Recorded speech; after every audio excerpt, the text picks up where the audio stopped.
Hi and welcome to the Botanical Gardens in Utrecht. In this vlog I'm going to do things a little differently. I'm going to edit in reverse. That means that I'll talk about the art market in the second part of the vlog, and all of this b-roll has happened after the market. So here I am visiting a botanical garden, hoping to recharge, and to be honest I was so tired this day, and I also had a birthday party in the afternoon.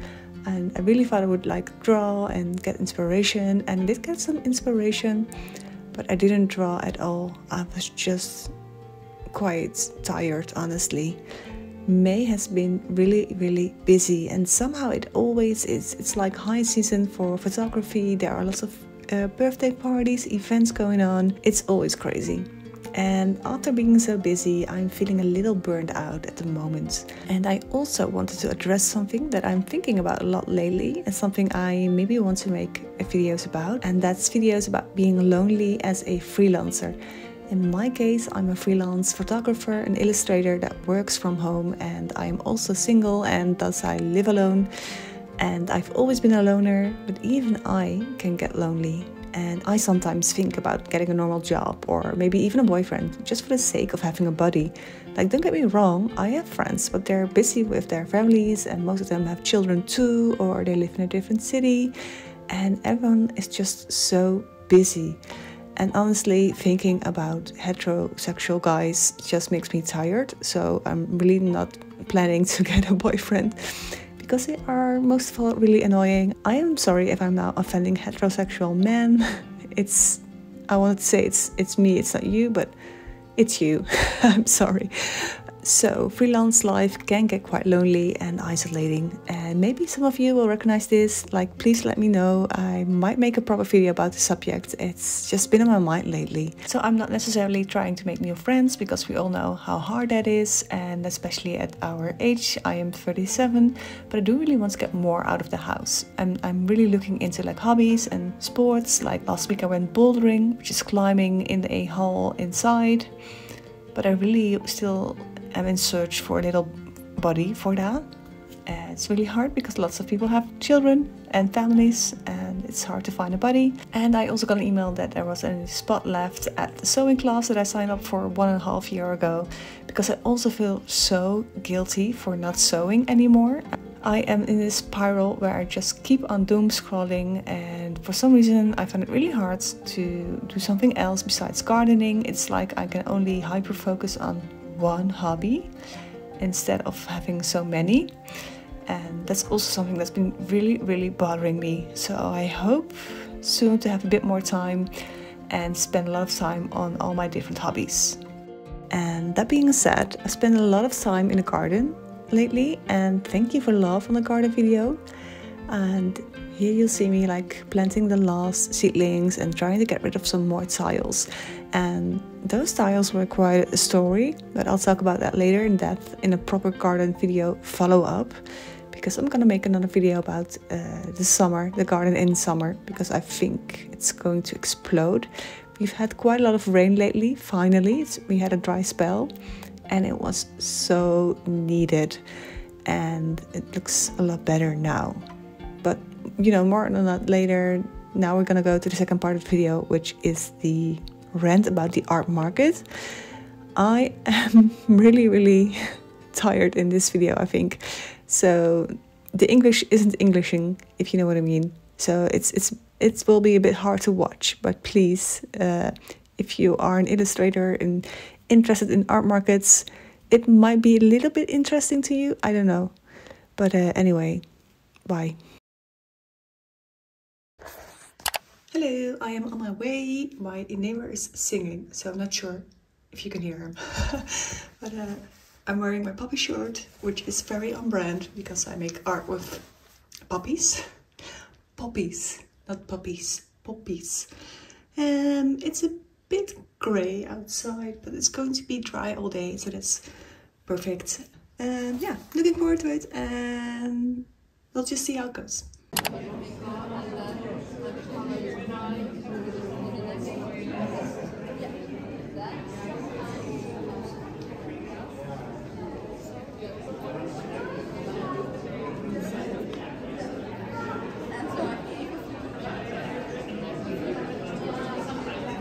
disclaimer, this video is only interesting for you, I think, if you are like an artist or an illustrator and want to get a little insight in the market situation.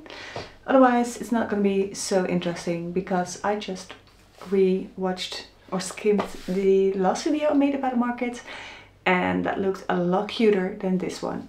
This is just gonna be a little recap and maybe some b-roll, but not too much. And I'm gonna go and try and keep it short because I've already filmed this, but it was a big rant, so I'm gonna do it over. Usually it's a lot better the second time. So it's now Wednesday and the market was on Sunday. And I do have a little bit more inside information because I also work at the printmaking studio. The printmaking studio organized this market. We had like, I think 43 participants, which is huge. It has never been this big. It's the fourth time we're organizing it and the third time I am participating as a stall person, I don't know, as an artist. And it was different this time in that we had more participants, but also a bigger exhibition that we were having the market in. So it was really like cohabiting next to each other like this, having stalls, but also big pieces of art. It was hard to make a proper planning, which I didn't do. My coworker did. It was all her job. But I really worked with setting up the stalls and everything. So that was quite a bit of work. I felt very overwhelmed that day. I have so much stuff. I have so many prints. For the last 6 months I have invested so much time and also money in making an endless amount of Riso prints. Which you have seen on my channel. Someone just called me the Riso Queen. Which is very funny. So I had lots of prints and I thought I was very prepared with packing, but like I didn't close the little strip, the little glue strip on most of my prints, and I lost some prints somewhere. I'm still not sure where they are. I forgot about some prints and I had a lot of stress, honestly, because even though I had more like an hour before we were open to set up my stall, it was not enough time. I was so overwhelmed. So for next time I would organize my prints so much better, and this time I didn't put enough effort in it. So I would organize them all, have them all together, so all the same prints together and already packs and everything, and make a better selection as well, I think. Because now I had so many things. It was, I think, a very overwhelming stall, but otherwise also I do make very bright, colorful work. So maybe it should be a little bit loud, I guess. But overall the experience on the market was very nice. It was very good. We had good weather. It was not too hot, but also not raining. There was a demonstration going on in The Hague for the genocide against Gaza, which is of course a very good cause. So lots of people went there, 100,000 people I think, which is huge. So lots of people went there. We had a little less visitors than last time. I think this time we had around 600 and last time it was 700. So it's a little less, but still very good. And yeah, I had quite a few visitors, which was very nice. I made this time around 600 euros. Isn't the profit? So that's before taxes, and they hold like 25% of sales. So of course I didn't actually make 600 euros, but you know what I mean. Last year was a little less, I think around 550 or so.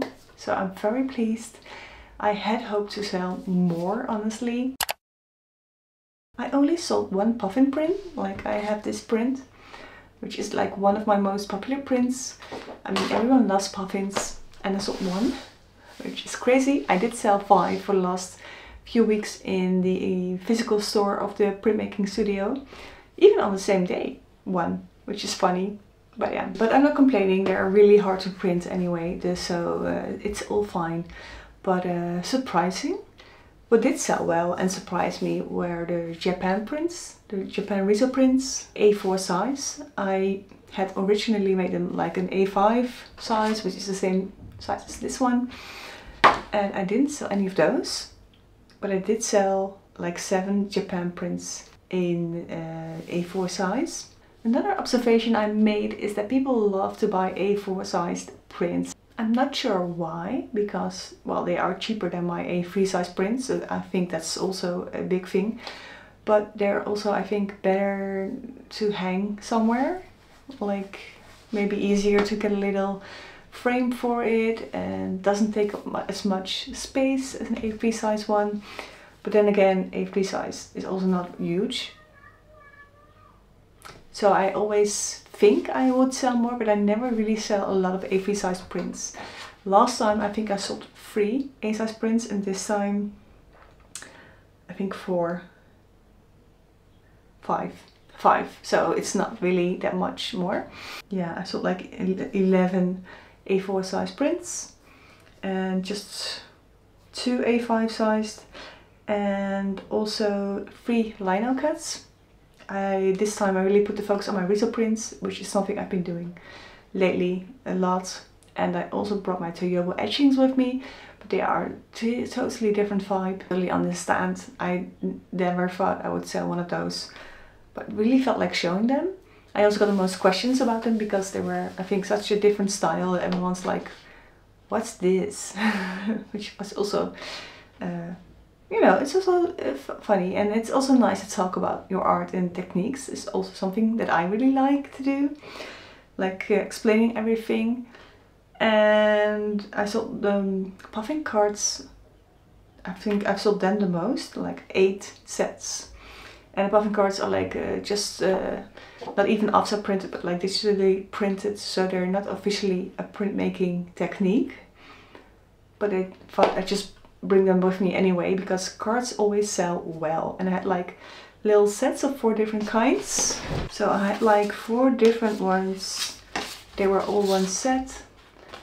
And these kind of things always sell well. They came with envelopes that were like 10 euros, and you know, it's like a reasonable price, and they're small. And I think people really buy these kind of things because it feels like they've like at least bought something, and you can always write a card or even hang them on the wall or whatever you like to do. So the cards really went well, sold them that much last year as well, and the calendar that I made. So I made like a little calendar, and I've sold 4 of those, which I think is pretty good. So yeah, I think people really like to buy practical things like little cards and calendars and maybe A4 size prints that feel like not too small but also not too big. And I totally forgot what else I wanted to say about this market. Overall, very nice experience. Would love to do more markets, and for this year I'm really focusing more on illustration and printmaking and these kind of things, and a little less on photography. And I'm really allowing myself this year to focus more on my art making and try and see if I can grow that business. I've already made the 1500 euro. That was my goal for this year, which is very good. I also spent more money than I usually do. So yeah, I think I need to sell a little bit more. The 1500 euro isn't profit, it's just money that I've made. And I think it's even with shipping costs now I'm thinking about it, so it's a lot less. But you know, let's say I want the gold suite to be 1500 euro profit, then I'll still have a long way to go. And I'm just gonna work really hard on my art like I did last few months and see if I can grow the business a bit more. And if not, then next year might be time to focus on my photography again. And you know, in the end I would love to do it 50-50, like 50% illustrating, printmaking, and another 50% like photography. But yeah, it's gonna be hard work, and we're gonna see if it's gonna work out. But it was a good, you know, good start of the year. Well, it's May. I mean, it was nice. I guess that's what I wanted to say.